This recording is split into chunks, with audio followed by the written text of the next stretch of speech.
programa Alta Definición. Y qué bueno que vamos a tener personajes de alta definición, ya están con nosotros. Su Excelencia, el embajador plenipotenciario de la República Bolivariana, ¿verdad? Venezolana Bolivariana. Y también tenemos es decir, don Ali de Jesús Ucategui y Duque. Y también tenemos un historiador que realmente a nosotros pues nos ha llenado de mucha satisfacción porque ya conocemos las condiciones, tan conocedor de la historia de América y del Caribe, el historiador Alex Torres. Es decir que bienvenido a su programa Alta Definición, que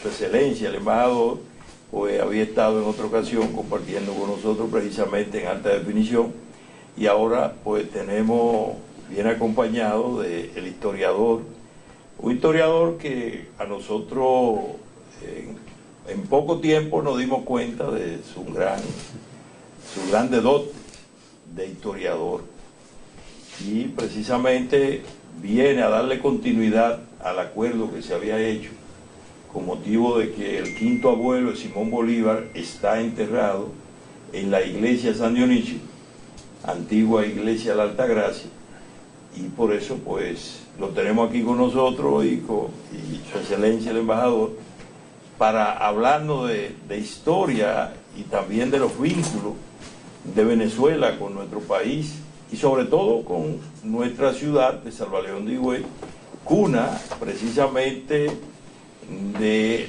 la libertad de 6 países de América, y el primer Simón de Bolívar que llega aquí a América viene precisamente a Higüey. De manera que bienvenido y siéntanse como en Venezuela, ¿verdad?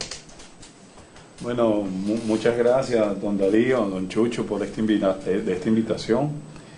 Creo que el programa atina bien, que una alta definición en términos técnicos puede denotar pues la precisión de una imagen o de un sonido, pero desde el punto de vista también humanístico y del campo de las ciencias sociales es la categorización de los fenómenos culturales. Creo que en la exposición previa que tuvimos la oportunidad de escuchar, una de las preocupaciones que adelanta este espacio y que dice de lo bueno y de lo excelso que es la búsqueda, la defensa de las identidades. O sea, yo empezaría por ahí diciendo pues que no es un anacronismo, que no es un desacierto o un infortunio que nosotros busquemos la defensa de las identidades locales y regionales, porque eso está consustanciado, digámoslo así, con la necesidad de la creación de un nuevo republicano. Hay una prédica un poco, sobre todo en los años 80 y 90, bajo la conceja y bajo la consigna un poco posmoderna, de decir que la historia había muerto, de aquel famoso libro de Francis Fukuyama, El fin de la historia del último hombre, que inoculó en algunos latinoamericanos una especie de sentimiento de minusvalía, y se nos llegó a acusar de trasnochado porque estábamos hablando de robustecer la conciencia de los pueblos y defender, ¿verdad?, las idiosincrasias, las representaciones y los imaginarios populares y locales. Pero enhorabuena, la historia nos ha dado la razón. Más bien Fukuyama mismo se contradijo, y no está reñido el robustecimiento de las conciencias nacionales y locales con los circuitos globales de la economía y la mundialización. Entonces yo aplaudo este fervor, esta topofilia, este amor al sitio que denotan estos espacios y que hablan pues de la patria buena, de la gran patria que todos debemos construir y edificar para un mundo más bello, más justo y verdaderamente más inclusivo. Bueno, pues vamos a conversar también con el señor embajador Ali de Jesús Uzcategui, Uzcategui, sí, porque el nombre es como el apellido, sí. Entonces lo he oído diferentes pronunciaciones, pero es una palabra grave, Uzcategui. Así es. Sí, entonces, señor embajador, bienvenido nuevamente, ya su segunda visita a nuestro programa. Nosotros nos sentimos altamente halagados, ¿verdad?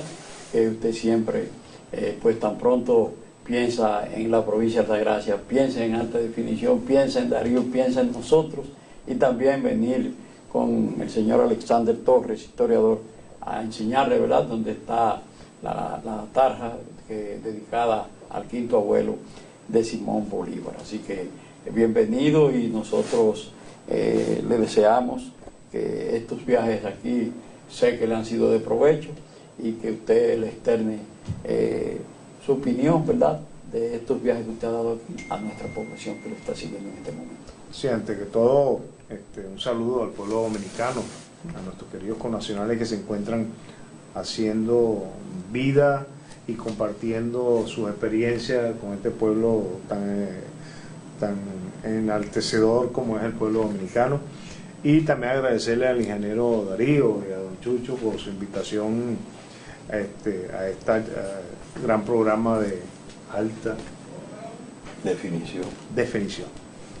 En ese contexto, pues nos encontramos acá primero por un momento histórico, acompañado del historiador Alexander Torres, y ese momento histórico es que estamos celebrando para el próximo 5 de julio los 207 años de la independencia de Venezuela, de la República Bolivariana de Venezuela, y en ese contexto, significativamente, como decía el ingeniero Darío, hay algo que nos une, no solamente en el proceso de integración, sino histórico, como es la iglesia de San Dionisio, y que en ese contexto es allí donde nos entrelaza la historia con la presencia del quinto abuelo paterno, el libertador Simón Bolívar, y luego el cuarto abuelo paterno que se dirige a Venezuela y sale la estirpe del libertador. Y el momento es oportuno en función de ir acrecentando y profundizando no solamente el conocimiento de lo que nos une históricamente, sino de la realidad propia de lo que es la integración dentro del proceso de América Latina y el Caribe, porque estamos hablando de una región, estamos hablando de una zona en la cual por mucho tiempo hemos estado a espalda del Mar Caribe, y el Mar Caribe tiene una fortaleza económica, una fortaleza de unión de nuestros pueblos que nos va a dar en el futuro no solamente la integración, sino el desarrollo de nuestros pueblos. Por eso nuestro interés de unión, de hermandad y de fortalecer esos núcleos que son importantes a través de la cultura, a través de la educación, porque estamos educando, nos educamos nosotros mismos, aprendemos cada día, y por supuesto ahondar más en esos lazos, no solamente de amistad, sino de hermandad. Miren, como tenemos aquí al doctor en social, el historiador Alexander Torres, vamos a hacer un recuento más o menos de la historia nuestra, del conocimiento que tengo, que antes de estar fundada la República Dominicana ya oficialmente, que fue en el 1844, nosotros tuvimos una independencia efímera. José Núñez de Cáceres, que duró creo que unos 4 meses, y claudicó rápidamente, pero José Núñez de Cáceres se radica en Venezuela. Luego, cuando nuestro patricio Juan Pablo Duarte, su hermana Rosa Duarte, fueron también sacados del país, incluso Rosa Duarte murió en Venezuela, nuestro patricio murió por allá por 1876 también en Venezuela, pero José Núñez de Cáceres se radicó en Venezuela, tuvo hijos allá y tuvo una descendencia ilustre allá en Venezuela, pero también nos une que históricamente Rómulo Betancourt, que apoyó al pueblo dominicano contra la tiranía de Trujillo, pero también, qué decir de Carlos Andrés Pérez, amigo íntimo del distinto líder José Francisco Peña Gómez, de Hugo Chávez también, o sea, estos presidentes venezolanos todos con un amor especial hacia el pueblo dominicano, apoyándolo. Incluso Hugo Chávez llegó a vivir acá, creo que en Los Minas, y qué bueno que esa hermandad, ¿verdad?, continúa, y es muestra de que ustedes están aquí al lado nuestro. Sí, bueno, me alegra mucho esas palabras porque no es un artificio. Cuando uno habla de la hermandad histórica existente entre República Dominicana y Venezuela, no es la habitual retórica de las celebraciones patrias, ¿no? Pienso que más bien hemos descuidado en gran medida esos antecedentes históricos unitivos que son innegables. Ya hablábamos acerca, por ejemplo, de la procedencia originaria de lo que después va a ser República Dominicana, la vinculación que existe, por ejemplo, entre el Orinoco de Venezuela, la Guayana de Venezuela, la Amazonia venezolana, con los arahuacos. Pusimos de orden. No quise tocar la parte de que nuestro primero provenir de allá, porque el experto aquí es el señor. Pero continúe. Sí, sí. No, yo sé por la pasión que Darío tiene. Pero fíjate, es interesante también decir que en ese devenir histórico, para nosotros es un hito fundamental el 5 de julio de 1811, de lo cual ahorita vamos a conmemorar 207 años. Pero a bien, dices tú algo que a nosotros nos llama soberanamente la atención, ¿no? Por ejemplo, Bolívar es un personaje que yo no tardo en calificar de oceánico, tanto por su profundidad como por su extensión. Pero Bolívar, como todo mito fundacional y como todo gran adalid, tiene protectores y detractores. Pues. Bolívar, que seguramente como Duarte acá, tiene lo que se llama la grandeza. La grandeza entraña tanta envidia como admiración. Es decir, el hombre es directamente proporcional también a los enemigos y a la envidia que sienten algunos. Solamente es susceptible de ser envidiado quien tiene una figura magnánima muchas veces, ¿no? Digo esto porque para nosotros los venezolanos Duarte es un personaje fundamental. Duarte, lo dijo usted muy bien, muere en julio de 1876. Pero ahorita es una coyuntura muy importante para también reivindicar la figura de la mujer en la historia latinoamericana y caribeña y dominicana en específico. Usted mencionó bien a Rosa Duarte. En 1820 muere Rosa Duarte, es decir, estamos en víspera del bicentenario, del natalicio de la hermana de Duarte. Pero según los estudios inclusive de los mismos historiadores de acá, Rosa Duarte fue más que la hermana de Juan Pablo Duarte. Rosa Duarte jugó un papel protagónico en la configuración republicana, en la visión soberanista, en la lucha denodada que este patricio, que el padre de la patria de ustedes, hizo para bien. Queda pendiente la repatriación, creo que es un pedimento, ya eso es un problema de alta política. He leído en los diarios de acá la necesidad, pues, con el esfuerzo de los venezolanos, que podamos conciliar la posibilidad de ayudarnos en ese sentido. Pero reitero, cuando uno analiza la historia latinoamericana y caribeña, podemos todavía seguir hablando de un paradigma historiográfico dominante que debemos desmantelar, que yo no tardo en decir que tiene 5 o 6 elementos definitorios y que tal vez salpica la historia de República Dominicana. La primera es el problema eurocéntrico. Nuestra historia va atada al conquistador español. La negación rotunda del indígena es un problema latente en América Latina y el Caribe, pero también en Venezuela. Nosotros, por ejemplo, los historiadores, hemos reconstruido la historia latinoamericana partiendo de las bases documental la autoridad del conquistador y de la colombina, de la colombina. De Colón para acá. Muy bien. Pero una historia que puede ser cierta, pero también puede ser pagada. Muy bien. Y los cronistas de India, bueno, sí, pues eran pagados por la colonia. Muy bien, sesgada propio, primero porque, como llegó a decir un antropólogo, documento de civilización es documento de barbarie. Es decir, quien mira, aún de la manera más ingenua, aún de la manera más inocente, puede filtrar la realidad, porque en última instancia son paradigmas, son percepciones de la realidad que hasta de manera inconsciente quien la dice o quien la ve lo interpreta según sus parámetros culturales. Pero si a eso le agregamos que había una necesidad de convencer a las autoridades españolas y eclesiásticas de que aquí los indígenas eran unos salvajes, unos carnívoros, unos antropófagos, eran animales que respiraban por la barriga, que respiraban bajo el agua, que los pies al revés, etcétera. Entonces eso agranda la problemática inclusive. Entonces todavía seguimos con esa visión europocéntrica, de decir que la historia arranca, que la civilización arranca con la llegada de Cristóbal Colón. Esa es la visión eurocéntrica. Y mirar la historia así no es un anacronismo creer que estamos reclamando llamar descubrimiento, encuentro o resistencia indígena a un hecho que ocurrió, que fue fáctico y que es innegable.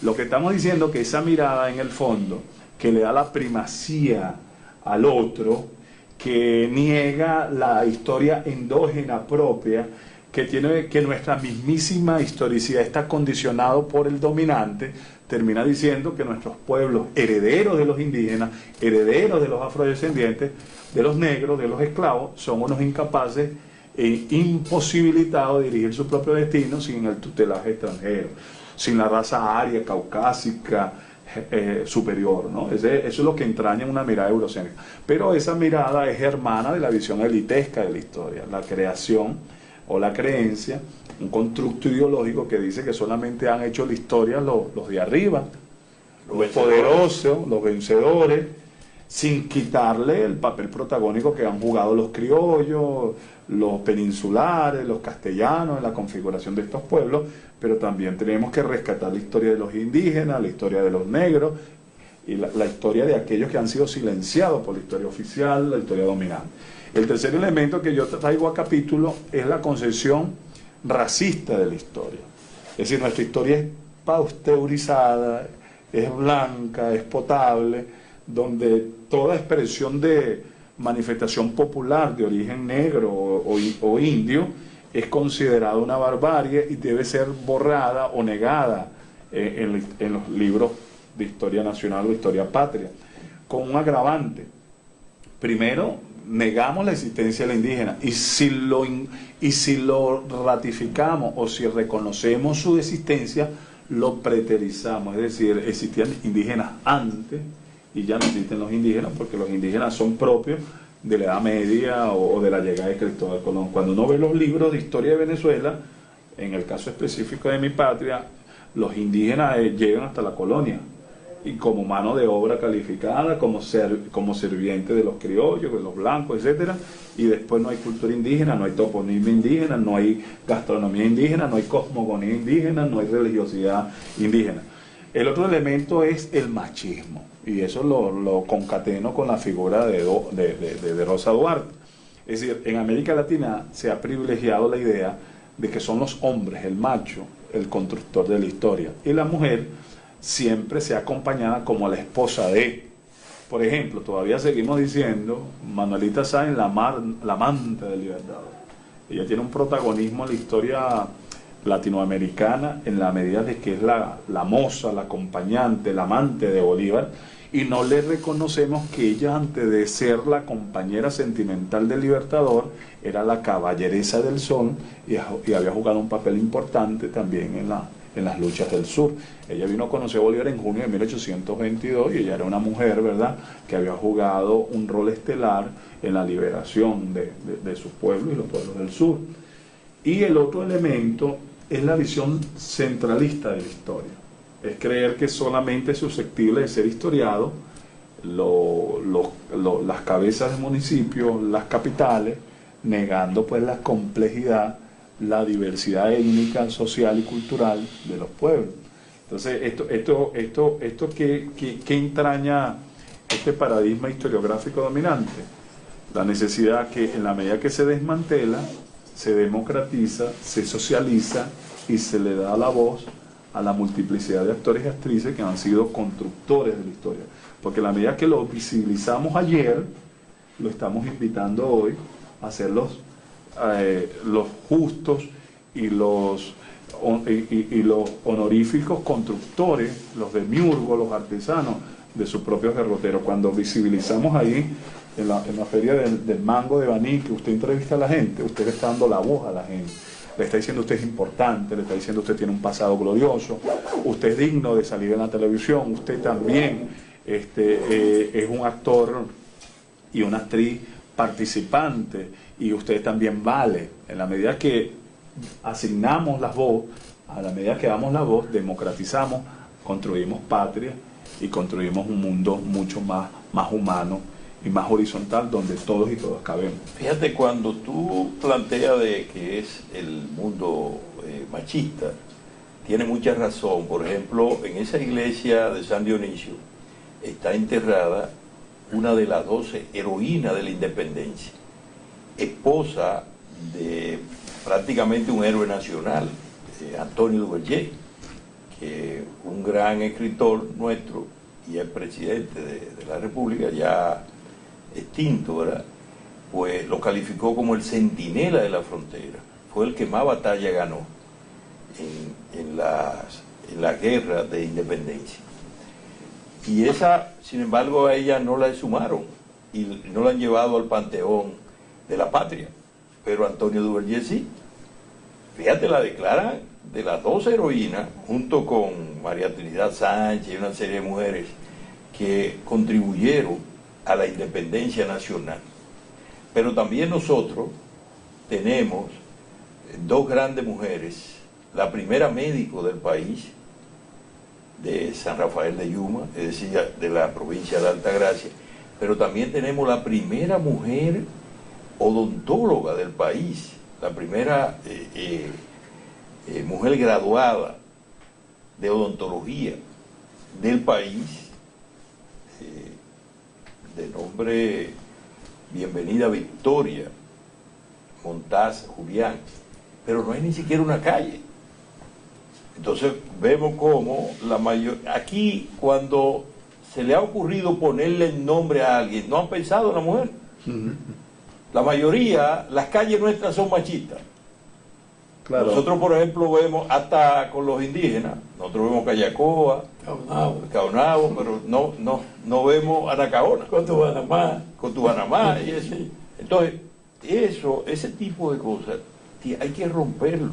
Claro. ¿Por qué? Porque no solo los hombres deben ser referentes, sino mujeres, que le sirvan de referente a muchos hombres, pero también a muchas mujeres. Sí, claro, eso obedece a una complejidad mayor. O sea, los parámetros interpretativos de esa historia androcéntrica, machista que hemos mencionado, hunde sus raíces en la estructura colonial. Vamos a estar claros. Es decir, en algún momento se concibió la historia como un oficio de hombre. La mujer fue arrinconada a la intimidad de la casa, a los enseres domésticos. Y bajo esa idea no es historiable un hecho que no sea público. Fíjate tú, ahorita la discusión es cómo visibilizar esas protagonistas cuando la sociedad mismo la arrinconó e hizo creer que lo que ellas hacían en la casa no era susceptible de ser valorado. Hoy en día la discusión de las mujeres es hasta reconocer que el trabajo doméstico es trabajo, hasta reconocer la heroicidad de las acciones domésticas, porque está diciendo que en el fondo esas son heroínas anónimas, mujeres que levantaron su hogar, muchas veces ante la ausencia del hombre, ante la irresponsabilidad todavía de algunos hombres. Muchas mujeres se quedaron con sus hijos, cuidando su familia, mientras que los hombres se iban a los campos de batalla, y muchos de esos hombres no regresaban.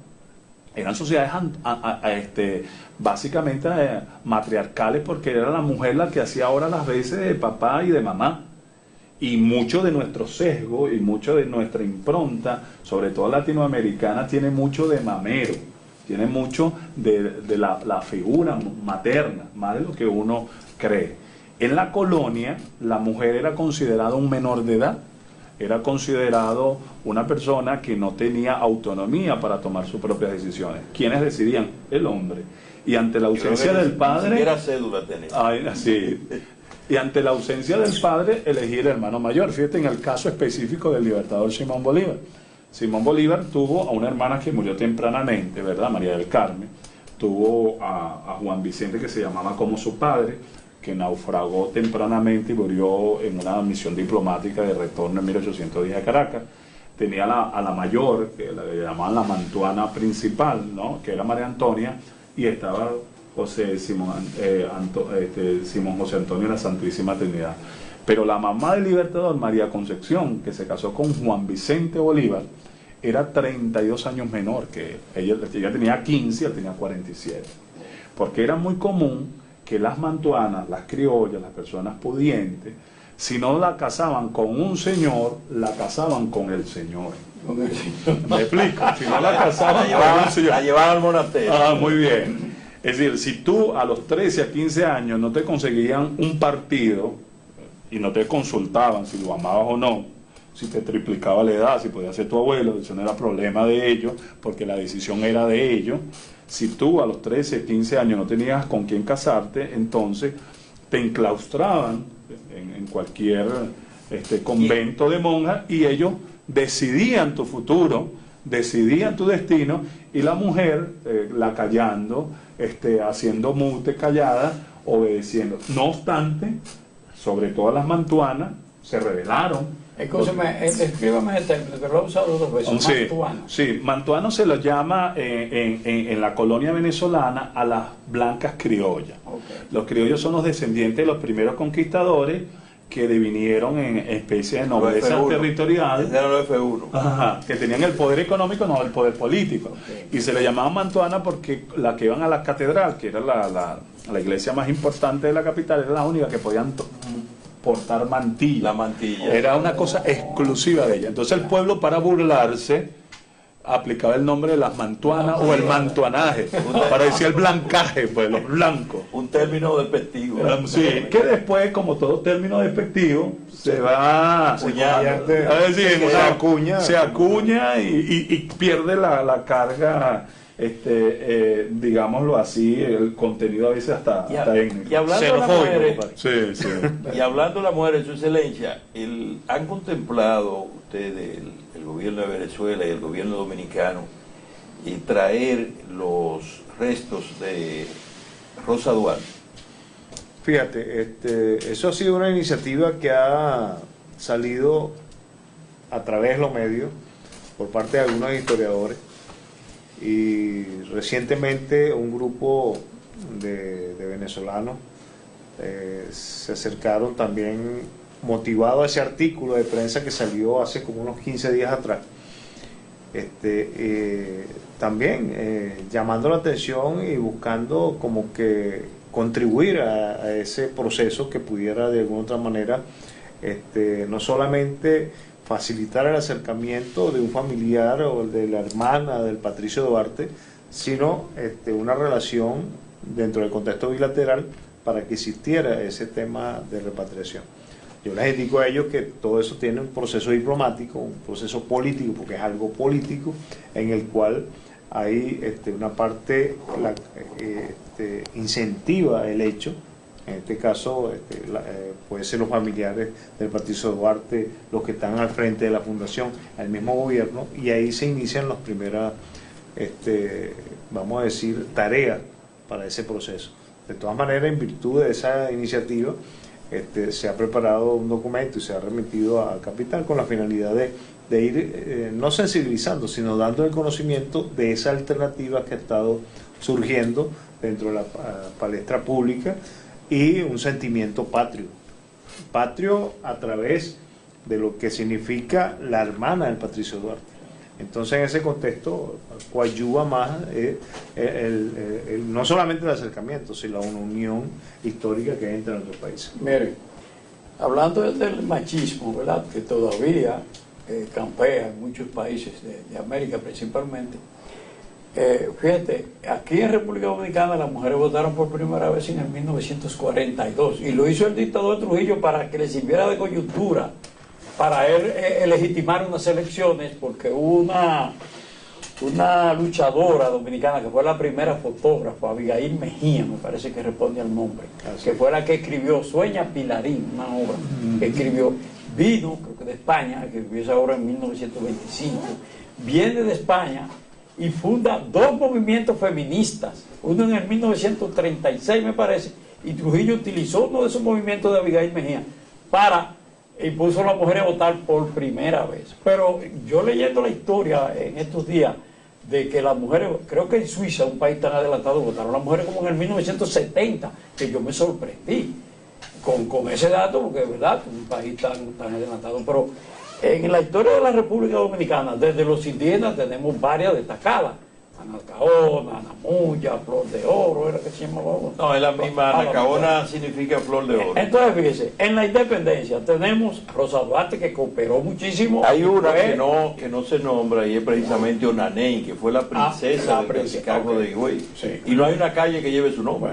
Entonces, Rosa Duarte tuvo un papel estelar en la Trinitaria y también en las obras de arte, en la filantrópica, en las obras de arte, en las obras de teatro que Duarte implementó. Ella era una de las que ayudaba. Pero también tenemos Concesión Bona, que juntamente con una prima de 16 años, ella con 19, confeccionaron nuestra primera bandera con tela fina. Pero María Trinidad Sánchez, que era familia del patricio Francisco de Rosario Sánchez, que la fusiló Santana. Que mañana cumpleaños, por cierto. A un año de la independencia, en 1945 celebró Santana la independencia fusilando a María Trinidad Sánchez. Pero también tenemos a Juana Saltitopa, que fue una destacada luchadora en las batallas contra los haitianos, que iba al río y le buscaba agua y los rifles de ese tiempo habían que sobarlos, paquetearlos. Y esa mujer valerosa, o sea, que la República Dominicana, a pesar de que todavía no tenemos una presidenta, ya tenemos tenido vicepresidenta, pero hay muchos países. Ejemplo, Estados Unidos, que mañana celebra su independencia, 1776. Usted lee esa historia de la independencia de Estados Unidos y usted no ve, yo no creo que nunca he visto una mujer inmersa en eso, ni en la guerra de secesión. Usted se encuentra con General Lee, con Grant, con Lincoln, con Jefferson, con Washington, pero mujeres. Como que no hay una mujer destacada, no sé si no la he visto. Claro, fíjate, la impronta colonizadora. Se tenía pensado que la guerra eran para los hombres. Sí, es que el proceso de conquista y dominación desde el principio selló pues un carácter machista de primera entrada. Fíjate algo. Alguien llegó a decir, algunos estudiosos llegaron a decir que el machismo vino con los barcos de Colón. Digámoslo así, las sociedades originarias había una división sexual del trabajo que era propia de la dinámica productiva, pero la idea de que la mujer inferior o servil es un constructo que viene del cristianismo inclusive. Es decir, cuando uno revisa las Santas Escrituras, ¿quién es la culpable de la caída? ¿Quién fue que indujo? Aunque esto parezca un chiste, ¿no? De la herencia judío-cristiana, a nosotros nos enseñaron que la mujer es la carne, es lo mundano.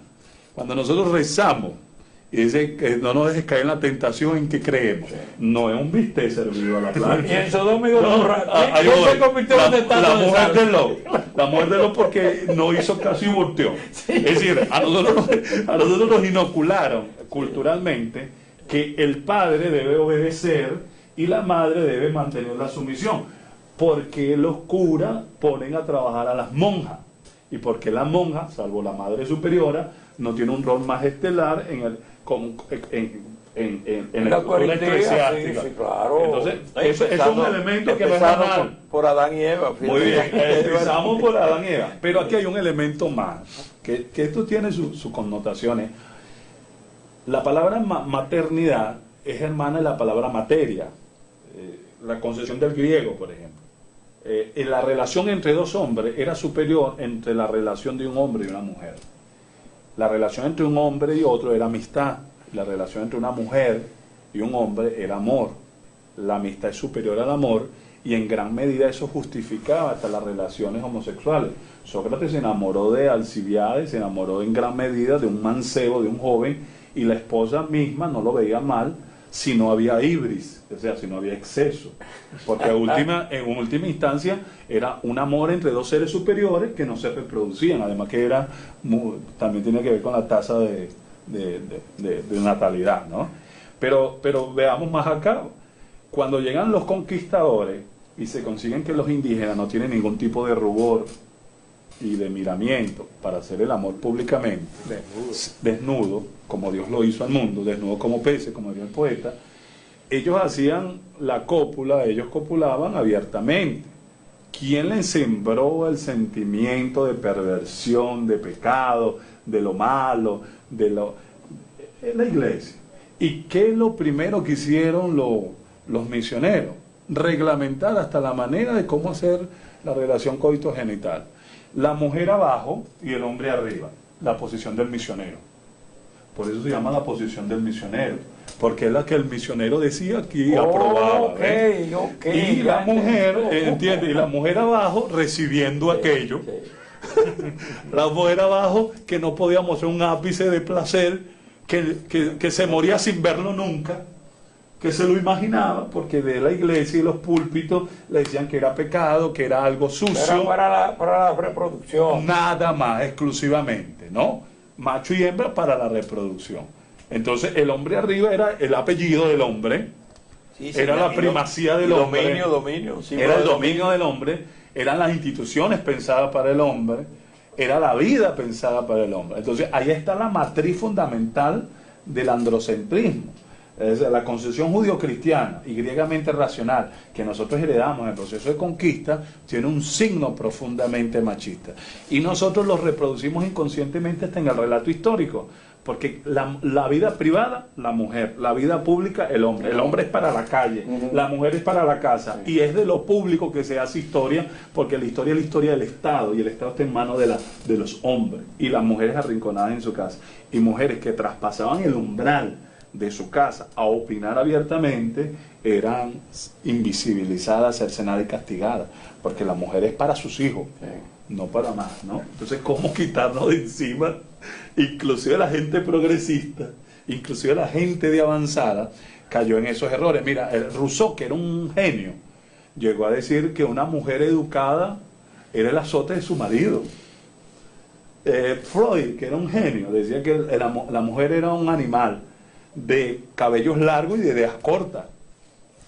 Schopenhauer decía que la mujer, penetrar en el cerebro de la mujer era entrar en una selva. Es decir, los hombres más avanzados, el pensamiento más progresista, que contribuyeron inclusive para la revolución y para la igualdad de los hombres, no podían ir más allá de los parámetros culturales, que eran fundamentalmente... entonces, el reto es gravísimo, porque hasta el término heroína se le endosa un carácter masculino. Es heroína en cuanto se monta en un caballo, en cuanto se confunde con el mármol, con los próceres, pero no es una mujer, se parece a un hombre, o llega a tener el rango de un hombre para ser considerada importante. Fíjate, ahora ocurrió por primera vez, gana la rectoría de la universidad más vieja de América, ¿verdad? La primaria. La primada que está en discusión. Hay algunos países. 1938. Perú está alegando. un poquito de años para que llegara la primera. Tú que manejas la gramática, ¿cómo debe decirle rectora magnífica? Porque ese término no se había usado. No se había usado, sí, pero le corresponde. Sí, sí, rectora magnífica. Okay. En ese contexto podemos aducir lo que ocurre, no lo que ocurre, lo que está en nuestra Constitución, que es un reconocimiento al hombre y a la mujer. El género como tal, producto de lo que acaba de decir nuestro querido historiador, que nada más se le daba el reconocimiento al hombre. Hablar del hombre era como que magnificar que subyacía a la mujer detrás de él, ¿no? Y históricamente ha sido así, ese concepto machista. Dicen que es caribeño, ¿no? Pero yo no creo que sea tanto caribeño. Pero la Real Academia está en contra de eso. Sí, es que voy a eso. Okay. La Real Academia hace 2 años, 3 años, sí, hicieron un consenso a discutir y hicieron foros y demás, ese eufemismo de que rectora. Todos y todas. Sí, no. Todas y todos.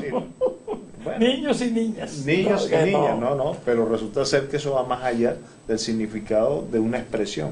Eso es el reconocimiento del género, de la mujer en lo sopesado que es dentro de una sociedad. Pero, mire, el tema es... Imagínense llamarle a Emma ahora rectora. Pero fíjate que hasta suena rector. Sí. No es rector. Mire, hablando ahora igual que doctora también. Del machismo, que por eso le digo que República Dominicana es como especial, porque las primeras mujeres, a las mujeres no se les permitía ni estudiar al principio de los 1900 por ahí. Pero Darío le decía, nosotros tuvimos la primera médica dominicana, que ya se acepta el término médica. Médica dominicana, que es de allí, de un municipio de San Rafael del Yuma, que estudió en Francia en el 1920 y tanto. Pero esa misma Abigail estudió en España. O sea que nosotros tenemos, Abigail Mejía, nosotros tenemos mujeres que estudiaron. Incluso yo leí en estos días la historia de Helen Kepler, que es una niña que de 19 años quedó sorda y muda, ciega, recuperó la habla luego, cae en la mano de Annie Sullivan, una institutriz de un colegio de Boston para niños sordos, por medio de Alexander Graham Bell, el teléfono, Graham Bell, que era amigo de la familia, y esa niña luego aprende el lenguaje de señas, la que más ha defendido los discapacitados en el mundo, y conoció al presidente como Grover Alexander, a Kennedy, porque tuvo una vida longeva, y la reconocieron en 1964, este presidente que mandó la invasión aquí, ¿cómo se llama? Neta reconocimiento, Lyndon B. Johnson, le dio el mérito más alto a un civil en Estados Unidos, y ella fue la primera mujer que se graduó en Estados Unidos, la primera sorda, por allá a principios de los 1900. Pero en estos días nació un niño, la primera ministra de Nueva Zelanda, que eso hasta trajo un revuelo allá, pero fíjese, a la primera ministra de Nueva Zelanda salió embarazada y concibió su niño, va a coger 6 meses de vacaciones. Aquí eso no se puede ni siquiera hablar. Aquí en República Dominicana están los hombres matando a las mujeres a 2 manos. Hay una serie de, una cantidad de feminicidios fuera de serie. Entonces, eso que usted está diciendo es gravísima. Fíjate, hay una infeliz frase que se ha impuesto, ¿no? Que la gente cree que reivindica a la hembra, a la mujer, y lo que termina es visibilizándola o poniéndola en segundo plano, que dicen que es gala esa expresión, que fueron los franceses quienes inventaron, ¿no? Que detrás de cada gran hombre hay una gran mujer, ¿no? Eso es mezquino, ¿no? En gran medida, si vamos a corregir la plana, sería al lado, siempre al lado, ¿no? Justo al lado, como dice un merenguero acá. Pero lo que yo sí quiero significar es que parte de los estudios históricos, sobre todo después de los años 70 y 80, ha habido como un rescate en la historiografía de la visión de la mujer, ¿no? Y eso obedece en gran medida al desarrollo de la Escuela de los Anales. La Escuela de los Anales, que ahorita va a cumplir 90 años, fue una iniciativa que nació en Francia detrás de una revista que se llamaba así, Anales de los Estudios Económicos y Sociales. Y ahí por primera vez empezaron a entender que no había posibilidad de una historia total, de una historia económica, política y social total, si el 50% de la humanidad no se toma en cuenta. Es decir, desde el punto de vista estadístico, hay una paridad de hombre y mujer. Y si nosotros hacemos una historia androcéntrica, negamos que la otra parte también construye la historia. La mujer es tan importante como el hombre y tan determinante en muchos aspectos, aunque no se visibilice. Entonces, en los años 80, cuando empezaron a estudiar las estructuras económicas de las colonias, el meollo era la familia. Y es inconcebible entender el problema familia, el problema societario, si no se toma en cuenta la mujer, el papel que juega la mujer en ese proceso. Entonces nosotros en Venezuela venimos en esa discusión. O sea, la revolución bolivariana abrió muchas compuertas. Y una es la discusión de la mujer, porque si algo nosotros hemos patentado en Venezuela, es que el sostén fundamental de la revolución bolivariana son las mujeres. Y el presidente Chávez siempre lo dijo. La revolución bolivariana es una revolución feminista. Son las mujeres las que se han llevado y se han montado encima esta carga. Son las mujeres que le dicen a los maridos vamos a aguantar. Las mujeres que paren a los hijos, las mujeres que hacen la comida, las mujeres que salen a la calle. Muchas veces son, digámoslo así, la columna vertebral del hogar. El eje fundamental. Hace poco vimos una película que fue muy celebrada, que se llama El joven Marx. Y esta película plantea la vida de Carlos Marx cuando se conoce con Federico Engels y cierra Marx nació el 5 de mayo de 1818, ahorita cumplimos el bicentenario de su natalicio, pero que cierra en 1848, a los 30 años, con el manifiesto del Partido Comunista, que también cumplió años. Y esa película, entre otras cosas muy interesantes sobre la discusión de Bakunin y Marx, el marxismo y el problema del socialismo utópico, esa discusión que tenía el joven Marx, su primero escrito, reivindica la figura de Ana Marx. Es decir, cuando la mujer se reunía, le estaba dando el tetero, el biberón a su hijo, en la misma medida estaba también ayudando a la redacción de un documento tan importante que ha cambiado el mundo como el Manifiesto del Partido Comunista. Porque la mujer tiene una visión distinta al hombre, eso es muy importante. Manuela Sáenz contribuyó tanto a la revolución latinoamericana como Simón Bolívar, porque Manuela Sáenz, como toda mujer, ve el detalle, ve el elemento milimétrico, que a veces uno, porque alguien llegó a decir que los hombres son de Marte y las mujeres son de Venus, tiene una mirada de 360 grados, la mujer es milimétrica. Manuela le decía, mira, Libertador, es que Bolívar le decía, pero es que Páez, es que Santander, es que Córdoba, fusílalo, chico. Fusílalo. Pero Manuela, ¿cómo tú me vas a decir eso? Fusílalo, porque esos tipos te van a traicionar. Y ya cuando estaba allá en el Perú, moribunda, en un rancho, leyendo cartas, traduciendo cartas y vendiendo tabaco, ya paralítica, etcétera, la fue a visitar Simón Rodríguez. Y Simón Rodríguez está hablando con ella del pasado y le deja caer esa frase hermosísima cuando se despiden: me voy, Manuela, porque dos soledades juntas no pueden hacerse compañía. Pero cuando ya estaban hablando, ella empezó: Santander, el perro, Santander, sale, Páez, vamos para allá, Córdoba. Manuela, ¿hasta cuándo tú ese odio? Acuérdate lo que te dijo el Libertador. ¿Y cómo terminó? ¿Y cómo terminó? Traicionado. Entonces ella hizo sí, pero ella hizo un acto de justicia poética. Le puso nombre, con el perdón de los perros, por supuesto, de otros perros que terminaron traicionando a su excelencia. Entonces, no estoy diciendo que esté bien o está mal, lo que estoy diciendo es que la mujer, no voy a decir por su naturaleza, porque eso sería también un acto de machismo, por su condición, por sus características, no es un subsexo, no es un complemento del hombre, es un sexo completo. Aquí los subsexos somos nosotros, que no llegamos a ser sexo completo. Y los sexólogos de eso saben mejor que nosotros. No, y la mujer regularmente tiene más sentido común que el hombre. Muy bien. Que es el menos común de los sentidos, llegó a decir Platón. Sí, la mujer tiene sentido común. Cuando dice, ahí falta una mujer, no se equivocan. Dice, ahí falta una mujer, porque la mujer ve elementos que esos tipos no ven. Como también hace falta el hombre y la mujer a veces lo reclama, no es por machismo, pero a veces falta también el hombre, porque uno tiene, bueno, ahí está la perfección, pues el complemento ideal, pero no es que los dos sean medias personas, porque medias naranjas terminan siendo medias personas. Yo tenía todos somos personas completas. Una tía que decía, hombre, aunque sea un palo de coba con pantalón. Pero en la casa ese es el primo, esa es la otra cara del machismo. Esa es la otra cara. El extremo. No puede haber un palo de escoba con falda porque se va exactamente, esa es la visión contraria. Decía ella. Ustedes tienen una mujer a quien recordar con ese nombre. Nosotros tenemos una Manuela que no se nos olvida allí, Seivana, la madre de nuestro patricio Manuela Díez.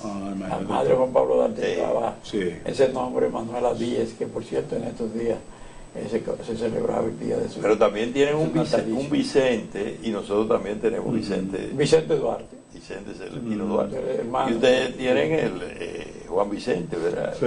El padre de Bolívar. Juan Vicente Bolívar. Mire, señor embajador, entonces, pasado mañana Venezuela va a celebrar su 207 aniversario de la independencia. De la declaración. De la declaración de independencia. Me imagino ese júbilo que tenemos programado ustedes acá en el país. Momento histórico y contemporáneo que estamos viviendo, hemos planificado para ese día, pues, conmemorarlo y celebrarlo a través de una Eucaristía. A las 11 de la mañana, allá en Santo Domingo, con la finalidad de seguir orando y evocando y buscando la unión de nuestros pueblos. No es solamente la democracia, la paz, el amor, sino a través de la oración, en ese contexto, buscar las soluciones, y no buscarlas, sino que nos den las soluciones, esas oraciones, para llevar adelante el proceso revolucionario socialista de nuestro país, en beneficio de esa lucha tan profunda que todavía concebimos para el bien de nuestro pueblo. Y el otro, el concepto de integración, que es producto de un proceso histórico, no es que vamos a hablar de una historia contemporánea, es histórico, porque per se nuestros libertadores y nuestros, vamos a decirlo así, hombres de luces y que lucharon por la independencia de nuestros países, siempre vieron en el proceso de integración la fortaleza de América Latina y del Caribe. Sí. Es una cuestión. Y luego en la tarde tendremos en la Plaza Bolívar dos actividades: la ofrenda ante el Padre de la Patria, y luego en el Salón de Uso Múltiple de la Plaza Bolívar una actividad cultural en donde nuestro querido historiador, profesor Alexander Torre, va a tener una participación muy, como podemos ver, de acuerdo a las características y como ha sido entrevistado, que va a ser muy interesante, sí, claro. Su exposición. Entonces, para nosotros es magnánimo ese día y seguirá siendo por siempre. Luego, este es un mes de historia, porque luego viene el 24 de julio. 24 de julio, pues la batalla de Carabobo, la batalla naval del lago de Maracaibo, el nacimiento del libertador Simón Bolívar. Sí. Alguien me sugirió por ahí, para hacer una misa allá en Higüey, así, de los colaboradores nuestros, hacemos una misa ese día. Bueno, vamos a pensarlo. Sí, de hacerse, debería de hacerse acá, sí, donde claro está el Quito Abuelo, ¿verdad? Y luego el 28 de julio, pues celebramos el nacimiento de nuestro comandante eterno de la Revolución Bolivariana, Hugo Rafael Chávez Frías. O sea que tenemos un mes con unas actividades muy interesantes para enaltecer no solamente la historia, sino los momentos que han coadyuvado a la transformación de un país. Nosotros volvemos, en el mismo contexto, nosotros tuvimos el privilegio de tenerlo en un curso de raíces, precisamente de la integración, ¿verdad?, latinoamericana, que lo subvenciona el ministro Miguel Mejía, el ministro a nivel latinoamericano de integración, y que fue íntimamente muy amigo del distinto Hugo Chávez, del presidente Hugo Chávez.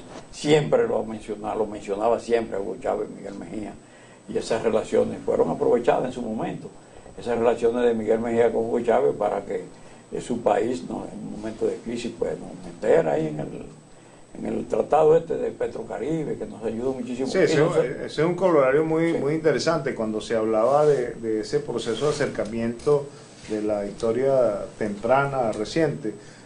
Cuando hablamos por ejemplo, el acuerdo de San José, el acuerdo de Caracas, tenemos que recordar cuando la presidencia del doctor Leonel Fernando, luego de Hipólito Mejía, sí. O sea, una consecución de hechos y de elementos que llevaron a lo que es Petrocaribe y que se mantiene en ese proceso.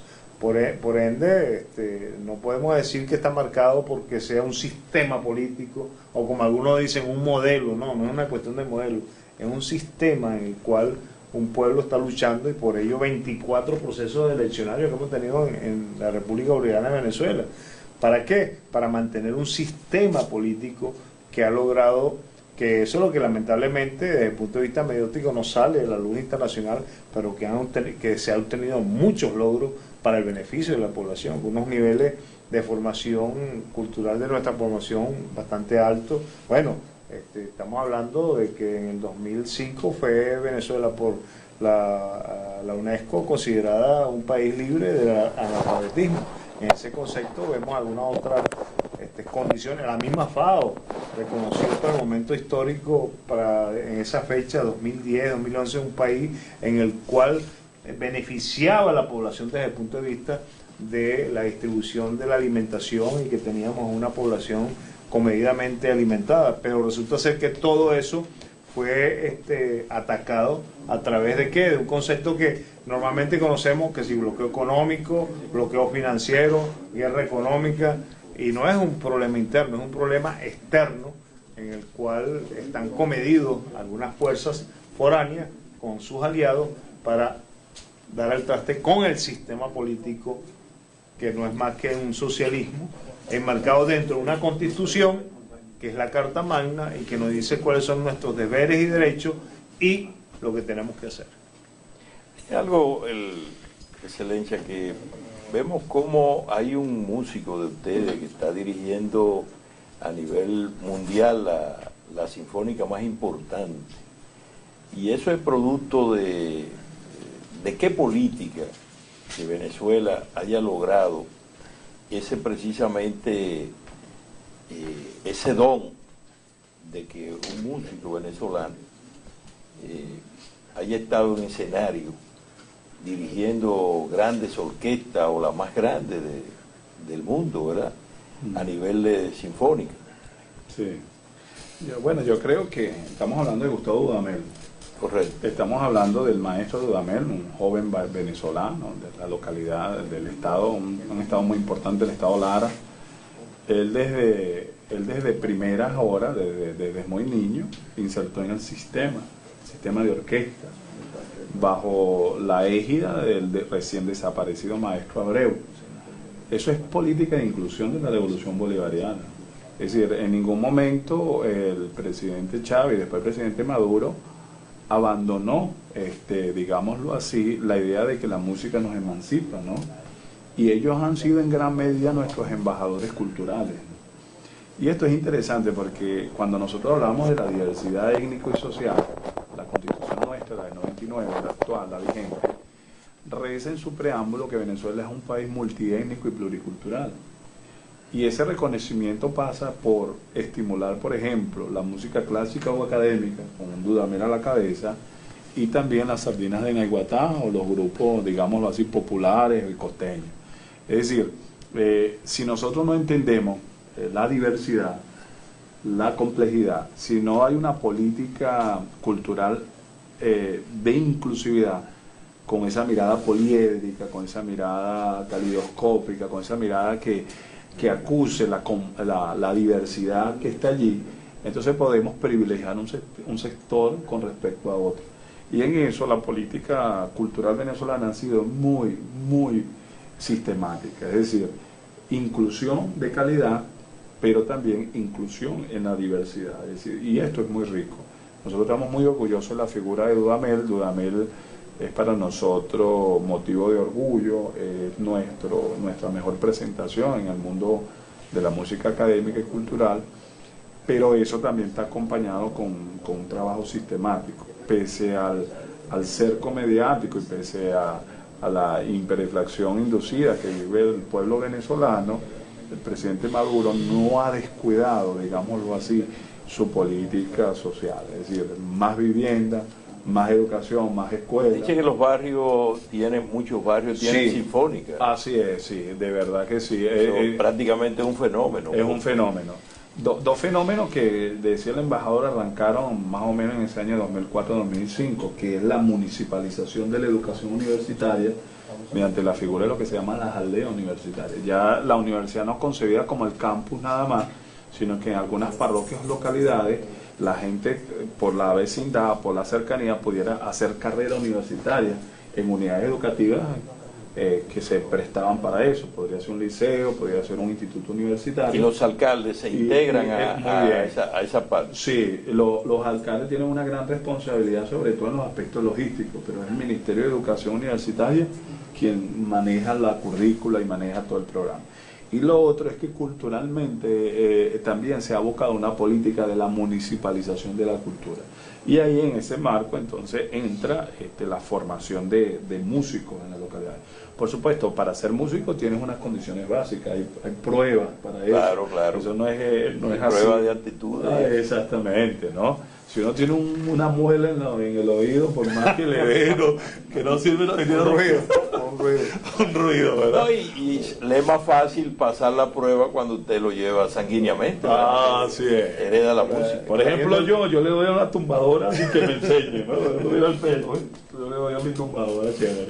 Pero otro era lo maneja al violín, etcétera, ¿no? El piano. Al piano. Por ahí hay un documental muy interesante que es Tocar y Luchar. Tocar y luchar, que se sintetiza muy bien. Y lo vamos a entregar el día de la Eucaristía como un obsequio para que la gente lo lleve. Te lo vamos a hacer llegar para que en este espacio cultural te va a gustar mucho y te explica claramente. Es muy sensible socialmente y te da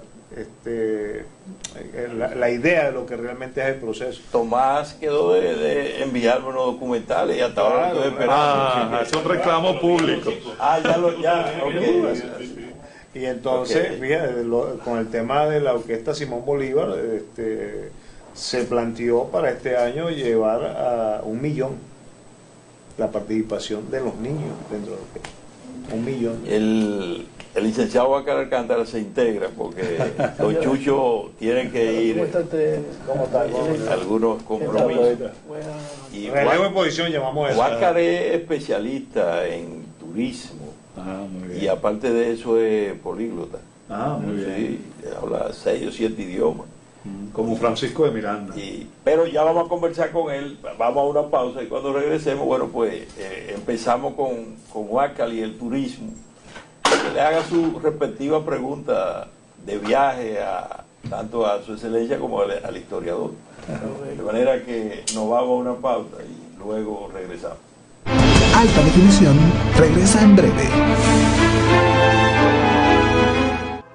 ¿Qué tal, mis queridos amigos? Cotubanamá también es tuyo. Cotubanimados. ¡Ay, lo tenía en mis manos! ¡Lo tenía! No sufras, todavía lo tienes. Todos los días, 9 de la mañana y 2 de la tarde. Cotubanimados por tu canal cultural y de desarrollo. Cotubanamá TV, radiante como el sol. Por cierto, se ven estupendos. Si ustedes saben cómo me pongo cuando yo tomo, ¿pa' qué me invitan? ¿Pa' qué me invitan? Sabor que me provoca, como sol me calienta. Cerveza canita, al vaivén de las praderas. Su frescura me alborota, gustico pa' mi boca. El ambiente me motiva y encendió yo en la pista. Me lanzo a la conquista. Dame la mía, dame una canita, dame la mía. Cerveza canita. Canita, la cerveza de Punta Cana. The Beer of Punta Cana. El consumo excesivo de alcohol es perjudicial para la salud. Para plasmar esos momentos especiales, hay que pensar en Foto Video Cirilo. Para bodas, cumpleaños, sesiones para quinceañeras, eventos sociales y más. Foto Video Cirilo. Filmación y edición de videos. Visítanos en la Remigio del Castillo 89. Contáctanos al 809-554-5388 y 809-753-1063. Foto Video Cirilo. Presente en tus mejores momentos.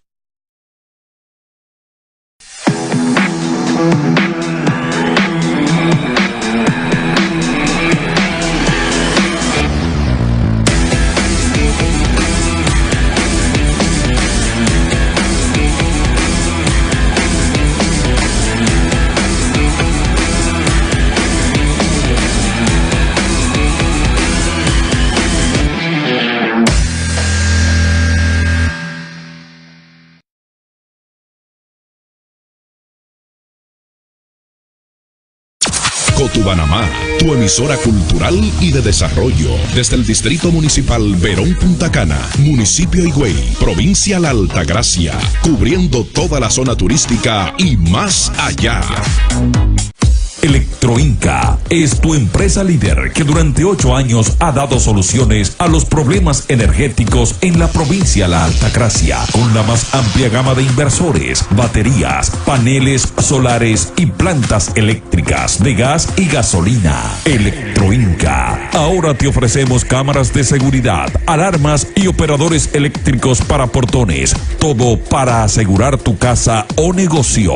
Somos los más completos en alambres de cobre y aluminio para rebobinados, sistema de gas para vehículos y aire acondicionado con tecnología inverter, los cuales pueden ser usados con inversor. Electroinca, con el mismo servicio y calidad de siempre. Estamos en la calle Ramón Abubarol 67, casi esquina Avenida Libertad, con los teléfonos 809-554-3602 y 809-554-4891. Electroinca. Los que siempre están más frescos, los que te saben mejor. 100% carne de cerdo y res, pa' tu familia todo el sabor. Jamoneta, salami, salchicha y salchichón, jamoncito 100% de carne pa'l fiestón. Calidad y confianza, con lo mejor de aquí, los mejores embutidos para ti. Embutidos Higueral, fabricados por Agrocarne con 100% carne de cerdo y de res, criados por el Central Romana. Rochelle, 65 años innovando, ofreciendo combustible de óptima calidad en nuestras estaciones de servicio. Rochelle cuenta con los más altos estándares del mercado, tiendas de conveniencia para satisfacer cada necesidad durante su viaje, centros de servicios para el cambio de gomas, filtros y lubricantes, pioneros en gasoil a domicilio llamando al 809-746-1313. Rochelle, una marca de servicio.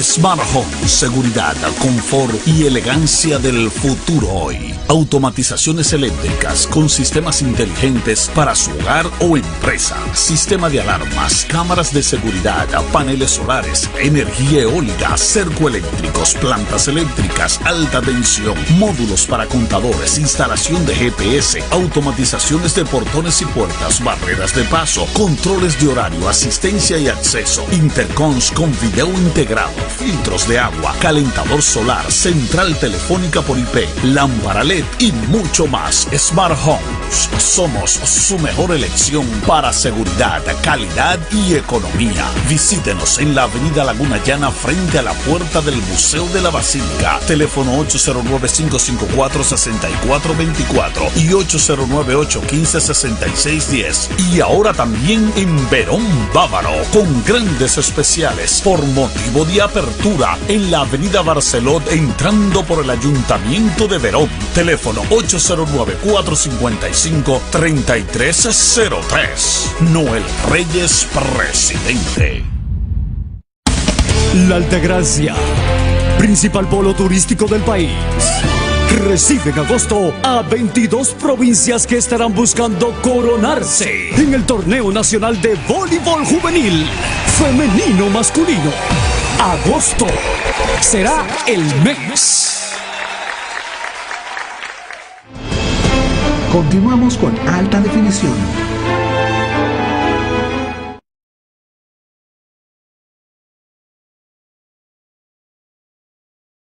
Se integró Huáscar. Huáscar, que es un viajero, ¿verdad? Y además conocedor de gran parte de la geografía mundial. Y es fundamental conocer los lugares, porque los lugares siempre han estado vinculados a la parte histórica. Entonces, si usted conoce un lugar, pues es más fácil asimilar y desmenuzar la historia y entenderla. Entonces, por eso es importante que Huáscar le aconseja a todos los televidentes de que deben de viajar y deben de visitar, y sobre todo en el caso de Venezuela, Huáscar, nos gustaría que nos dijera la parte que tú has visitado. Sí, no, históricamente ha habido en la historia dominicana una relación recíproca de colaboración en términos económicos y políticos con Venezuela desde hace muchos años, desde la época de Trujillo. Y en términos de turismo, hemos tenido la oportunidad de visitar Venezuela en los cruceros que van a la Guaira, hacen una parada en la Guaira, y de ahí se desplazan los autobuses a visitar diferentes partes de las ciudades. De las ciudades interesantes. De más está decir que Venezuela es un lugar de una diversidad, de escenarios de la naturaleza apreciable, bellísimo, y que históricamente estamos ligados porque Simón Bolívar fue un libertador, no un libertador de una nación, sino de varias naciones sudamericanas. Los dominicanos casi no, ha habido históricamente una cantidad de dominicanos que se situaron en la época del auge del desarrollo petrolero en Venezuela, y hay una gran colonia de dominicanos allá. Ya les digo, tuve la oportunidad de visitar Venezuela y seguir un poco su historia y sus recursos naturales, su vasta diversidad geográfica y su escenario de naturaleza bellísimo, de verdad. Y entonces, volver allá sería sumamente interesante. Sí debo decirle que algunas personas últimamente me han comentado que han habido como situaciones para asuntos de los visados y demás y eso. Y yo les decía que a veces tiene que ver con la formulación y la forma que uno presenta los documentos y todo eso, y de momento que elige para visitar el país y demás. Yo he ido viajando el mundo los últimos años, o las últimas docenas de años, y de verdad tengo una gran admiración por su país. Los países están llamados a vivir su momento histórico, y como nada queda para siempre, siempre esas cosas transcurren y vuelven a la normalidad. Sí, yo sé que la situación actual no es la que uno desearía que un país hermano estuviera pasando, pero nosotros hemos pasado por esa y así sucesivamente. Yo, de hecho, en esta sección que hago con Darío Yunis hace unos meses, hablo de viajes, de vacaciones, de ocio. Y dicen, a ti no te gusta comprometerte con ninguna otra cosa de interés. No, porque hablo, las personas que me acompañan conmigo a los viajes, hablamos de descanso, de vacaciones, y eso. Entonces, a veces me presiona para que hable de otros temas. Pero para mí, sinceramente, es un privilegio con el doctor Torres y con su excelencia, el embajador venezolano. Le he puesto como referente a usted en algunas conversaciones de historia, de todas las cosas que tuve la oportunidad y el privilegio de compartir aquella vez que usted estuvo visitándonos aquel memorable día que estuve compartiendo con usted y con el señor que estaba, el agregado de prensa, Tomás Ramírez. Son una fuente de conocimiento y de inspiración para aprender. Sí. De verdad, honestamente. Gracias. Fíjate, yo sumaría ese comentario tan positivo que tú haces, que Venezuela es un país, Alejo Campentier, el gran escritor cubano, padre de la tesis del barroco literario y cultural, yo voy a decir que Venezuela era un atlas de la historia natural del mundo. Nosotros somos un país selvático, somos un país amazónico, somos un país atlántico, somos un país llanero, somos un país andino, somos un país caribeño. No, y fluvial. Y fluvial. Es decir, hay una diversidad. Usted quiere montaña, tiene montaña. ¿Quiere llano? Pues llano. ¿Quiere zona fría? El pico más grande del mundo, 5.007 metros, el Simón Bolívar lo va a conseguir. Pero usted quiere también la zona geológicamente más antigua, el macizo guayanés. Quiere la zona relativamente más joven geológicamente hablando, entonces tiene la zona andina. Es decir, pero yo quisiera también hacer un juego de palabras. Es que si Colón llega a estos territorios en el primer viaje en 1492 y se consigue con lo que después se va a llamar la española, ese mismo Colón en el tercer viaje llega a Venezuela y es por primera vez que llega a tierra firme. Estoy hablando del 1 de agosto de 1498. Y sabes que, como tú eres gracitano, ustedes son gracitanos y tú me hablas de Altagracia, el primer nombre que vivió Venezuela, que tuvo Venezuela, fue Tierra de Gracia. Es decir, en el imaginario de Colón, que tenía la mentalidad escindida entre la edad moderna y el medioevo, Colón, cuando ve la belleza del litoral de las costas venezolanas, dice: he llegado al jardín del Edén. Si Dios creó al hombre y su imagen y semejanza, macho y hombre lo creó, pues lo puso en este lugar, porque este lugar es el lugar que estábamos buscando. Pero no era una metáfora lo que estaba usando Colón, era que él estaba viendo en esa geografía hasta el árbol del bien y el mal, hasta el árbol del pecado original, y terminó llamándole a Venezuela tierra de gracia, por la gracia divina. Entonces los agraciados, los que son ungidos por Dios, los gracitanos, en el caso de ustedes que es el gentilicio, ¿no? la gente de Altagracia está vinculada hasta toponímicamente con Venezuela. Tierra de Gracia es la primera vez que Colón se consigue con tierra firme. Hay una ciudad que tiene la Virgen de Altagracia. Sí, y hay una de las parroquias más importantes de Caracas se llama la Altagracia, donde por ciento está el Panteón Nacional, que hablábamos un poquito de la emulación del Panteón Nacional nuestro con el caso de Napoleón. En lugar de todos los, panteón significa panteo, todos los dioses, en lugar de todos los dioses, el altar de la patria. Pero también tenemos muchas, como Altagracia Orituco, tenemos muchas locaciones que llevan el nombre de Altagracia. Los puertos de Altagracia. En los puertos de Altagracia. Hay una pintura, ciudades, hay una pintura que se habla de que fue pintada precisamente por un sacerdote que estuvo aquí, y entonces al llegar allá le describió la Virgen de la Altagracia, el cuadro de la Virgen de la Altagracia, y entonces por eso no quedó tan bien, porque fue prácticamente una pintura hablada. Sí. Y entonces, pero es el cuadro de la Virgen de la Altagracia. Imagínate tú, la belleza y la complejidad de los procesos históricos. En términos turísticos, la gente cuando habla de Venezuela habla de Caracas y habla de Isla Margarita, que es lo que se ha conocido tradicionalmente como un destino turístico. Pero a veces está ajeno a que hay una diversidad inmensa, como acaba de decir el doctor, de tantos recursos naturales y tanta producción agrícola también, ganadera y eso. Y estaba viendo en la televisión el día pasado el mejoramiento del caprino que hay allá en zona de la genética, la genética que tiene, está avanzadísima, y que van estudiantes de diferentes países a observar esa producción. O sea, es bueno conocer esas cosas porque la gente solamente se focaliza a veces en los lugares que son marcas turísticas, pero sabe la diversidad que hay en Venezuela. Y fíjate el influjo, porque yo puedo hablar ya en términos, me perdonan, en términos personales. Yo me enamoré con los merengues dominicanos. O sea, yo te puedo hablar con propiedad desde Gulfrido Vargas hasta Los Hijos del Rey, pasando por Ale Bueno, pasando, bueno, estoy haciendo comerciales aquí, ¿no? No hay problema. No hay problema.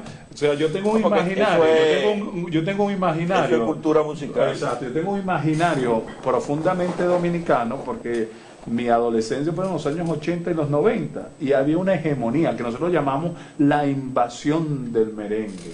Es decir, desde eso lo abrió Johnny Ventura en el 79 hasta bien entrados los años 90. Y ellos dejaron escuelas de merengueros en Venezuela, que nosotros tenemos grandes merengueros de esta escuela dominicana, que todavía en las plazas bailamos merengue dominicano. Y nos hemos hablado de Lavillo. No, pues toda Lavillo, Caracas Boy. Y 90. Bueno, yo te hablaba de los 60 y los 70. Porque tú dices que empezaste a conocer la música a través del merengue. Bueno, yo empecé a bailar con La Lupe y con Celia Cruz. Entonces te podrás imaginar en aquel momento histórico cuando estaba en pleno apogeo. Era pero yo hacía mención a los músicos dominicanos. Yo con la orquesta. Usted con Noel Petro, diga la verdad. El burro mocho, usted va a ir a ver al burro mocho, porque ya no se va a ver al burro mocho. El Caribe nos une a nosotros, no solo con las aguas, sino la riqueza que usted hacía alusión. Con la música, la cultura. Bello Fromel. Bueno, Bello Frometa, para nosotros es el músico de Caracas. Es venezolano y caraqueño. Claro. Porfi Jiménez, que murió allá, por decir algo, ¿no? Sí. Hay mucho merengue del conjunto Quiqueya, que yo tenía entendido, y le comentaba a su excelencia, que en una ocasión un amigo nuestro de aquí de Higüey me dijo, mira, esa canción es de Ulises Alfao. Y entonces el día pasado fuimos a La Z, un viernes, que lo toman en la noche, en el gobierno de la noche, y entonces llevé a Chucky Acosta, el director del conjunto Quiqueya, y le pregunté en el aire que si era verdad que era de Ulises Alfao. Me dijo, no, ese es de nosotros, de Venezuela. Y nosotros una gran cantidad de joropo, de esas canciones como de la letra de joropo, pues la hicimos nuestra, y entonces Aneudi tenía un estilo de organizar y darle el sabor dominicano a las letras venezolanas. Y entonces por eso el conjunto Quiqueya tiene... Muy rico. Que realmente la el riqueza conjunto enorme. Quisqueya era el conjunto de Borinquen, y después se convirtió en Quisqueya cuando llegó el jibarito Rafael Hernández y lo adoptó, ¿no? Aquí. Sí. Pero sí, hay mucha riqueza y mucho tejido intercultural muy rico, pues. O sea, nuestros vínculos no son solamente históricos y políticos, sino sobre todo culturales, ¿no? El merengue, nosotros en Venezuela tenemos el merengue caraqueño, que tiene ciertas particularidades, pero nosotros nos criamos bajo... Ese merengue, esa forma la introdujo Billo Frometa. No, ya existía algunos que llamaban cañoneros, porque eso se acompañaba generalmente con un cañón que explotaba bien armado en la parranda. Por ejemplo, Carmen, la que contaba 16 años, yo canto muy bien, pero se me oye muy mal, ¿no? Yo no voy a cantarlo porque el problema acústico, no soy yo soy bueno cantando. Pero bueno, exacto, era Carmen la que contaba 16 años. Y después, claro, el merengue que nosotros, por ejemplo, Fernandito Villalona, Aramis Camilo, Sergio Vargas, que fue el embajador del merengue en Venezuela, sobre todo en los años 80, pues prácticamente marcaron una generación. Entonces, Juan Luis Guerra con el 440, por ejemplo, una riqueza, el rey de la bachata, el que dio ese salto, ¿no? Del merengue más estilizado, más lírico. Pero fíjate, todo eso llega a Venezuela es precisamente por el productor Bienvenido Rodríguez, hoy dueño de la Z, y Willy Rodríguez. Es decir, que el Bienvenido era prácticamente un genio en cuanto a proyección de artistas y eso. Él saca a quien coloca a Juan Luis Guerra por lo más alto, lo catapulta, es precisamente Bienvenido Rodríguez, pero también lo hace con Sergio Vargas. Sergio Vargas, la quiero a morir, es un himno. Porque él tenía una industria del disco, Karen Records. Y entonces, que tiene un sello muy característico también. Sí, que traían los discos en la parte inferior derecha, yo me acuerdo, Karen Records. Había un rosado en el fondo del libro, ese disco estaba muy delgado en esa época. Y que él, inclusive Karen, que creo que es una de sus hijas. Rudy Pérez, en Venezuela lo quieren mucho. Sí. ¿Verdad? Volveré es un himno. Y creo que Wilfrido Vargas también. Y New York. La New York Band. Claro. Sí, con Cherito, hijo de la Patrulla 15. Ah, sí. Mira tú, el Cheri Jiménez. De ahí que viene que y Vicosí. Como es hijo, pero Vicosí es boricua. Es boricua, pero que hizo una plaza con José Esteban. Sí, hicieron una, porque José Esteban vivía y vive en Puerto Rico. Muy bien.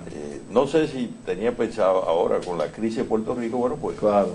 Y aquí el embajador de la época de Alberto de entrar con el 19. Oye, lo que quiero decir. Ese de aquí también. Alberto Beltrán. Sí. Que es realmente el verdadero negrito del batey. A mí me llama. Era él. Ahora mira, es que en esa época se bailaba. Es que en esa época se bailaba y se decía, vamos a bailar en un ladrillito. Muy bien. No era un ladrillo, sino era un mosaico. Muy bien. Los muchachos no salían de ahí. Pero el negrito de batey es el precursor de una concepción distinta del trabajo. Yo tengo una tesis sobre eso, porque el negrito de batey dice un precepto bíblico: el trabajo lo hizo Dios como castigo. Cuando el hombre y la mujer pecaron, Dios le dijo, y ahora te ganarás el pan con el sudor de tu frente, y tú parirás con dolor. Es decir, y lo expulsó del paraíso. Bueno, el negrito de batey es verdad, porque es tripalo, el trabajo era un tormento. Lo hizo Dios como castigo porque antes nos trabajábamos. Entonces ahí está la sabiduría del negrito del batey, que pobrecito, trabaja demasiado en un batey, ¿no? Pero también el que murió hace poco, el rey del merengue, Joséito Mateo, que también recorrió prácticamente América. Miren, nos hemos hablado de los rosarios.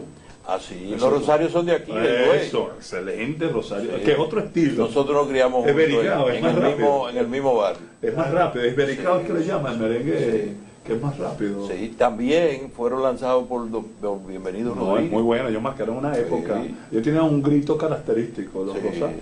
Y siguen. Y los bombas, Cocobán, ¿no? Cocobán, ¿es que se llama? La Cocobán. La Cocobán. No, el bomba solo hablando de género, la chica del can entonces. Sí, la chica del can. Recientemente murió una de las cantantes de las voces líderes de la chica. Porque también Ven, que hay mucha riqueza. No, y que después de Johnny arranca Wilfrido Vargas a nivel internacional. Sí. Inclusive El caballo, ¿no? El caballo. Sí.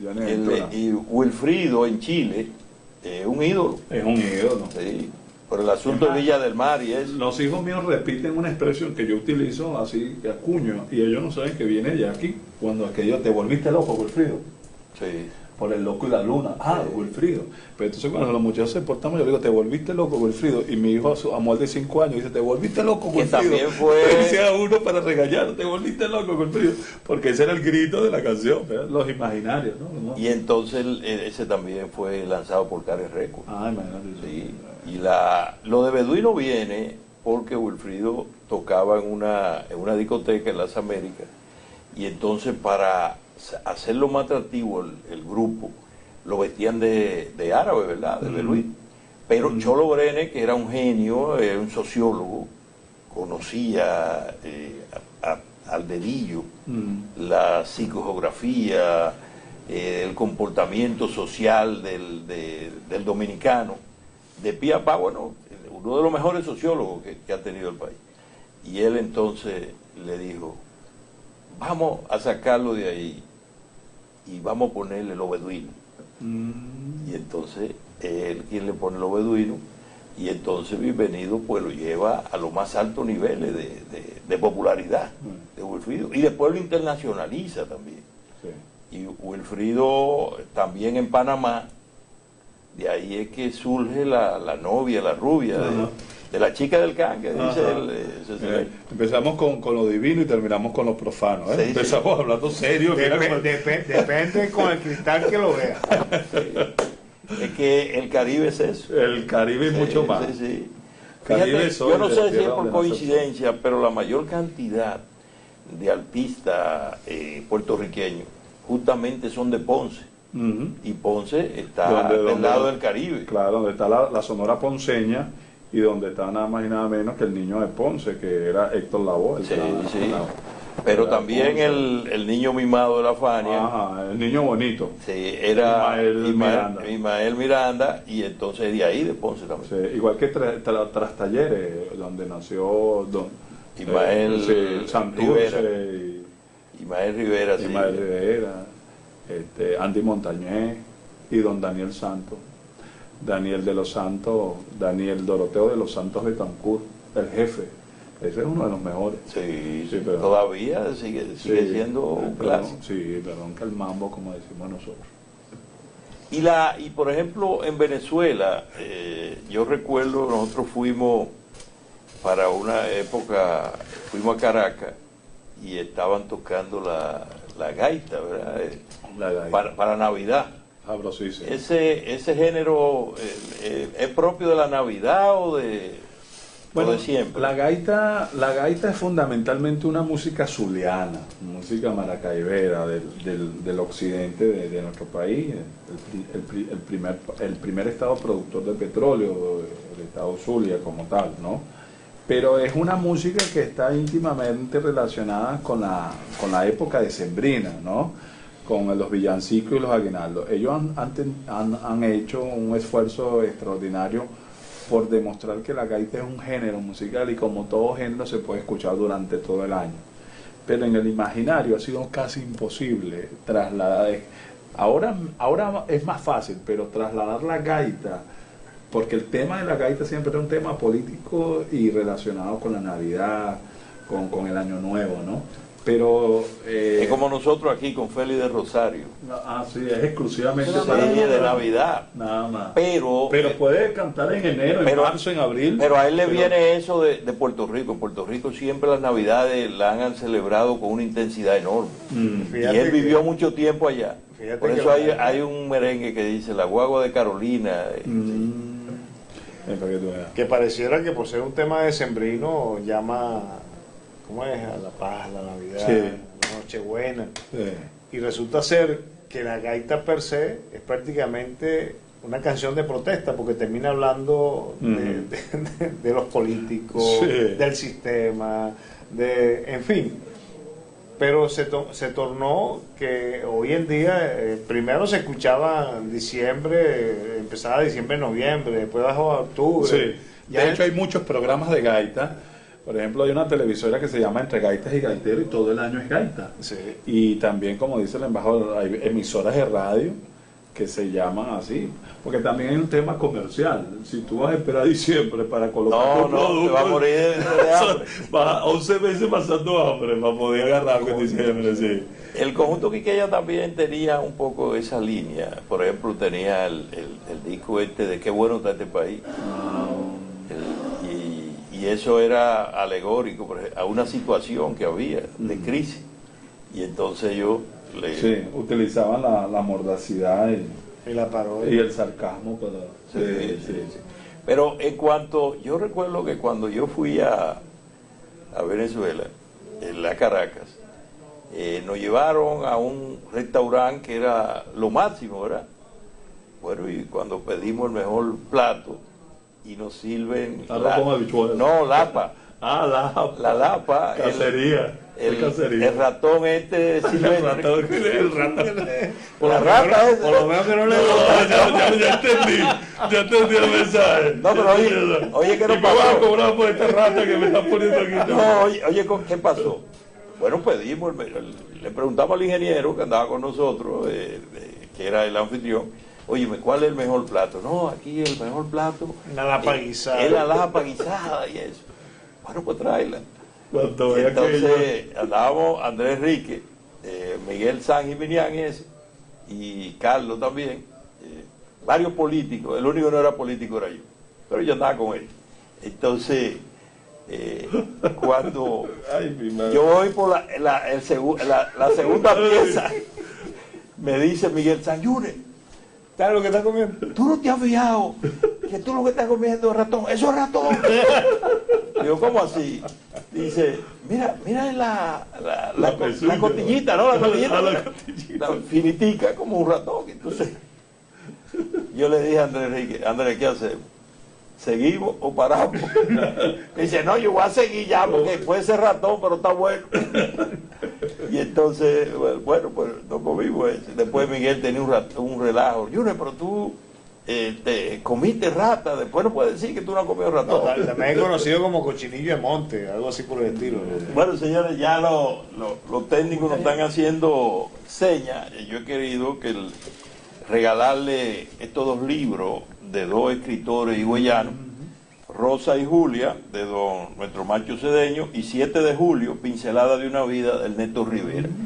En ambos libros hay parte de esa historia que tú has mencionado, la historia chica del barrio, y principalmente cómo era Higüey, cuando los vecinos se pasaban la comida, porque las empalizadas eran de alambre, y se pasaban la cena y la comida la intercambiaban. Y una serie también de datos en la época cuando apenas ese proceso de transformación de aldea a pueblo. Y sé que le va a gustar mucho y va también a conocer parte de nuestra provincia y de nuestra ciudad y de nuestro municipio. Bueno, muchas gracias, poeta, amigo, por la deferencia de regalarnos estos dos libros que, bueno, nosotros le vamos a dar a conocer y a hacer agentes multiplicadores sobre estos trabajos que se están haciendo aquí en Salvaleón de Higüey. Gracias por esta entrevista. Y en un proceso de intercambio de literatura, bueno, yo me voy a dar el gusto de entregarte el libro azul, nuestro comandante Burro de Fría, que no es más que lo que está inserto en ello, que es su pensamiento y su guía política por la cual lo llevó a desarrollar toda la acción de proyectar a través de un plan que se llama el Plan de la Patria, el desarrollo de un país en lo político, en lo económico, en lo social. Aquí se habla del árbol de las 3 raíces, el concepto político que realmente se manejó en el momento histórico y que sirve para poder entender, porque muchas veces hablan de que el sistema político venezolano es chavista, que el sistema es madurista, tratan de darle un significado y una connotación, pero resulta ser que el proceso venezolano sí tiene un líder histórico que fue el presidente Hugo Rafael Chávez Frías, prosigue ese liderazgo el presidente Nicolás Maduro bajo la ejecución de una constitución que es prácticamente el sistema político venezolano. Y el libro azul, pues, las ideas y el ideario de un proceso político gestado en la República Dominicana. Gracias. Yo espero que poderlo disfrutar al igual que ustedes. Sí, también. claro que sí. Gracias, por muchísimo. Pues nada, tal como dijo su excelencia, ellos tienen carretera pendiente, los muchachos están haciendo señas ya por el Y horario. aquí la modalidad del programa es, yo no sé si él la conoce, pero no, yo no. La modalidad es que los invitados despiden el programa, así que primero Alexander y luego su excelencia. Bueno, como se estila en estos casos, agradecer la deferencia que tuvo la gente de Alta Definición de invitarnos a este intercambio, a esta tertulia. La palabra tertulio viene de tertuliano, porque era muy amigo de la palabra, del intercambio. Aprendimos mutuamente que este breve espacio y este breve tiempo sirva como marca indeleble de que los pueblos dominicanos y venezolanos, más allá de la pequeña política, de los altibajos, de las coyunturas, de las situaciones que estamos viviendo, nunca olvidemos que existen vínculos irrompibles de hermandad histórica y cultural, y a la historia, a la poesía, a la literatura nos remitimos, ¿no? Somos pueblos hermanos y siempre debemos seguir siendo hermanos. Sí, yo quisiera finalmente no solamente despedir, sino decir hasta luego, porque todavía nos quedan algunas empresas que realizar en nuestra querida población de Higüey, de la provincia del Este, entrada, vamos a decir, primaria o fundamental de lo que es la República Bolivariana, por todo lo que en su momento histórico ha significado, pero lo que sí es importante indicar de que programas como estos es lo que ensalza lo cultural y lo social. Programas como estos son los que enseñan y orientan a nuestra gente en el sentido de dónde es que viene nuestra génesis, porque dentro de la tertulia, como bien se ha definido esta noche, dentro de esta tertulia se van tornando ideas y se van llevando una conversación en la cual se orienta por qué se constituye la relación, no solamente de los países, sino lo que es Venezuela y República Dominicana. Y eso es sumamente alentador, viniendo más de dos pueblos luchadores, de dos pueblos que han tenido momentos históricos muy importantes y que estamos siendo marcados por un proceso revolucionario que nunca acaba.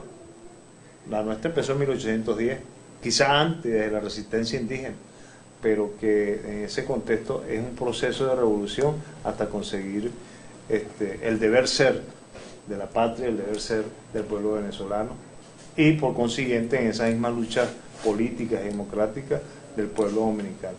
Muchas gracias por esta invitación y la atención a este su programa. Estás viendo tu canal cultural y de desarrollo, Cotubanamá TV, radiante como el sol.